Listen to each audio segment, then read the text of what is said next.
আসসালামু আলাইকুম ওয়া রাহমাতুল্লাহি ওয়া বারাকাতুহু।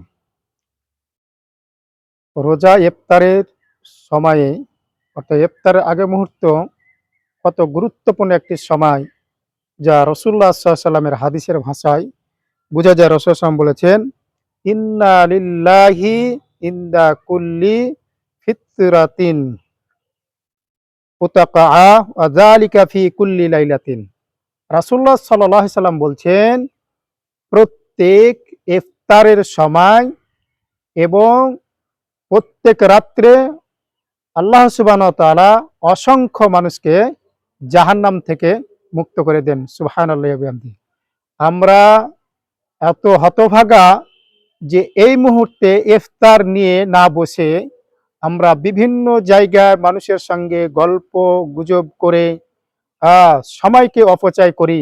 এই মুহূর্তে রাসূল সাল্লাল্লাহু আলাইহি ওয়াসাল্লামের হাদিস থেকে বোঝা যায় যে ইফতারকে সামনে রেখে আল্লাহ তাআলার কাছে ক্ষমা চাওয়া, দোয়া করা, প্রার্থনা করা এবং নিজেকে জাহান্নাম থেকে মুক্ত করা সবচেয়ে একটা এই মুহূর্তে একটা বড় মাধ্যম। আজ আমরা কি করি? এই জাহান্নাম থেকে নিজেকে মুক্ত করার প্রয়োজনই মনে করি না। রোজা রাখতে হয়, রাখি, বা ইফতার করতে হয়, করি।